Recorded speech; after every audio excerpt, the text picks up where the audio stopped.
There's a guy by the name of Trevor Noah, and he recently interviewed this man who, let me just check out his name. Give me a second. This man's name is author Ta-Nehisi Coates. In a conversation with Trevor Noah, crossed all lines of decency and morality, stating he doesn't know if he'd have the strength not to take part in the murder, rape, and mutilation of civilians if he were Palestinian on October 7th. This is a sickening moral equivalency for murder. By Coates' logic, anyone who is oppressed and in poverty has a license to commit crimes against humanity. Never mind that the cause of their oppression is Hamas and Islamic radicalism. This is the logical conclusion of the moral rot that is the DEI movement. Oppression does not entitle one to murder. I'm not even sure why that needs to be said today. So this is the clip she was talking about. That was Brooke Goldstein. Well, 20 years old, born into Gaza, which is a giant open-air jail. And what I mean by that is if my father is a fisherman and he goes too far out into the sea, he might get shot by somebody off of, the side of Israeli boats. If my mother picks the olive trees and she gets too close to the wall, she might be shot. If my little sister has, cancer and she needs treatment because there are no, facilities to do that in Gaza, and I don't get the right permit, she might die. And I grow up under that oppression and that poverty. The fact is that there are thousands of Gazans that were treated in Israeli hospitals. So the idea that Israel would stop someone from getting treated if they needed to be treated is ludicrous. Even the leader of Hamas, the former leader, or still the leader, Yahya Sinwar, was treated for cancer in an Israeli hospital. Poverty, and the wall comes down. Am I also strong enough, or even constructed in such a way where I say this is too far? I don't know that I am. I don't know that I am.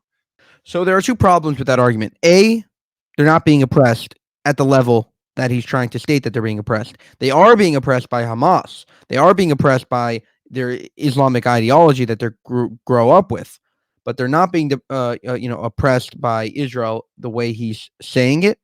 A, B, it's not like they were going after IDF soldiers. They were going literally after the civilians, trying to just kill. They were just complete total barbarism, total chaos. And so again, like she said, when you try to make the equivalency of, what Israel did to the Palestinians before October 7th, basically justified that the Palestinians would respond. That's not response. That's just total, chaos, barbarism, raping, butchering, murdering people.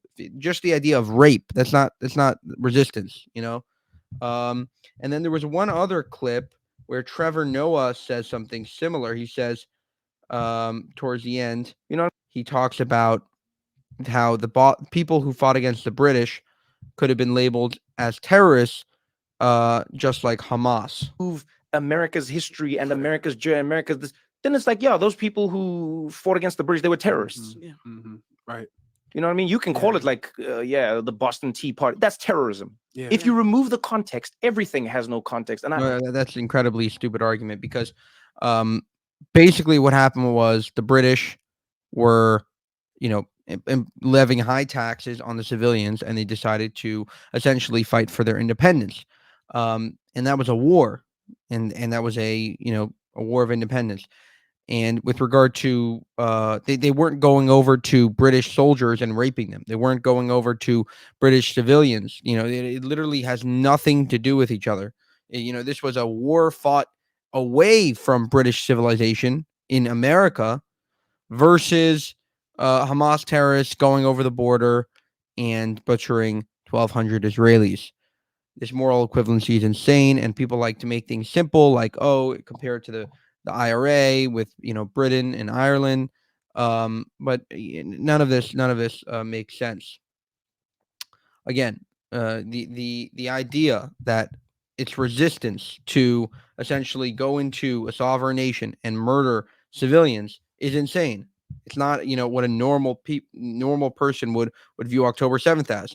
If you can't just say October 7th was evil and it wasn't justified because the end of the day, Hamas terrorists are corrupt. Like the leadership of Hamas is, in Qatar. They're just basically controlled by Iran.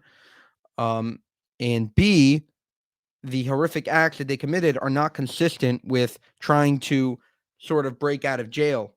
If you're trying to break out of jail, you would target the soldiers. You would go after, weapons depots. You would go after Israeli military infrastructure, which they didn't. They went away from the soldiers and they went straight towards the civilians, and they raped, murdered, and butchered them. Plus, while live streaming it. So none of that is consistent. And the idea that they get a free pass because they were supposedly oppressed by Israel, which is also false, is insane in and of itself. For more, subscribe to the channel. If you want to help us make more of these videos, you can go to buymeacoffee.com/Jewish